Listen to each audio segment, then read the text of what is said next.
மாதிரி நடுவில் நிறைய கோச்சிக்கிட்டு இல்லை நான் நடிக்க மாட்டேன்னு போனால் அடுத்த நாள் எங்கள் வீட்டில் வந்து இல்லை இவ திருப்பி நடிக்க வரணும்னு சொல்லிட்டு நான் தான் வேணும் அப்படின்னு சொல்லி திருப்பி வந்து ஆக்ட் பண்ண வைப்பார் என்ன.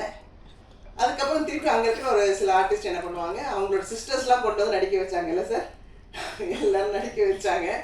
ஆனால் அப்பவும் எங்கள் சார் எனக்கு ஹீரோயின்னா நளினி மட்டும்தான், நளினி பண்ணாதான் இந்த நான் படம் பண்ணுவேன்னு சொல்லிட்டு யாருமே செய்யாத ஒரு பெரிய விஷயம். இன்னைக்கு உங்க எல்லாரோடையும் இருக்கிறேன், பேசுறேன்.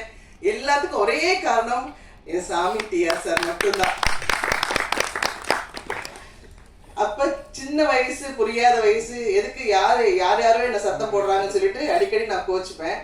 அப்ப ரவி அண்ணன் தான் வந்து ஒரு குழந்தை மாதிரி இல்லை கண்ணம்மா, சினிமானா இப்படிதான் இருக்கும், ஒன்று நல்லதுக்கு தான் சொல்றாரு, பாரு நீ எவ்வளவு புத்திசாலி சொல்லி என்ன மெருகேத்தி டைரக்டர் நிப்பாட்டுவாரு. எங்க டைரக்டருக்கு எதுக்கு என்ன பிடிக்கும்னா, நான் வேற எந்த டிஸ்டர்பன்ஸ் சொல்லி எங்க டைரக்டர் என்ன சொன்னாலும், மேல இருந்து கீழே விழ சொன்னாலும் ஏன் என்னன்னு கேட்க மாட்டேன், விழுவேன். அவர் எவ்வளோ டைலாக் சொன்னாலும் அவர் வாயை பார்த்துட்டே வந்து அதே மாதிரி பேசுவேன். அதே மாதிரி 24 மணி நேரம் அவர் நடிக்க சொன்னாலும் அவருக்கு பேக்கப் சொல்றதே பிடிக்காது. சூரியன் வந்தாலும் வரலன்னாலும் நடிச்சுக்கிட்டே இருக்க சொன்னாலும் நடிச்சுக்கிட்டே இருப்பேன். அதனால அவருக்கு நளினியை தவிர வேறு எந்த ஆர்டிஸ்ட்டுமே பிடிக்காது நான் மனசார சொல்லுவேன். ஏன்னா அவருடைய அடுத்த படம் தங்கைக்கு ஒரு கீதத்திலேயே இருக்கட்டும், உறவே காத்துக்கிலையும் நான் தான் நடித்தேன். அதுக்கப்புறம் டேட்ஸ் காரணமாக என்னால் நடிக்க முடியாமல் போச்சு. இவ்வளோ நல்ல விஷயங்கள் எனக்கு கற்றுக் கொடுத்துருக்காரு எங்கள் டைரக்டர். எனக்கு ஒரு சிமயம், நான் அவர் விட்டு வந்ததுக்கப்புறம் என்னை திருப்பி முதல்ல காதல் அழிவதில் இல்லை எங்கள் டைரக்டர் கூப்பிட்டு என்னை பார்த்த உடனே ஒரு தகப்பன் எப்படி கண்ணீர் விடுவாரோ அந்த மாதிரி விட்டு, நான் இருக்கேம்மா உனக்கு எத்தனை படம் வேணா நீ நடிக்கலாம் அப்படின்னு சொல்லி என்னை திருப்பியும் நடிக்க வச்ச ஒரு ஆசை இருந்தவர்.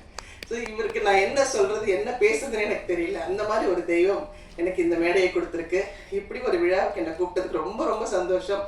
அதே மாதிரி தானு சார் படத்துலேயும் நான் தான் ஃபஸ்ட்டு ஹீரோயின். பட் அவங்கள பற்றிலாம் எனக்கு பெருசாக தெரியாது. ஆனால் அதுக்கப்புறம் அவர் அவ்வளோ பெரிய டிஸ்ட்ரிபியூட்டர் அப்படிலாம் சொன்னாங்க. என்னுடைய கல்யாணத்துக்கு நிறைய உதவினார் தானு சார், அவருக்கும் என்னுடைய பெரிய நமஸ்காரங்கள். செல்வமணி சார், விக்ரமன் சார், ரொம்ப சந்தோஷம். இவ்வளோ பெரிய ஜாம்பவான்கள் இவங்கெல்லாம், இவங்களோட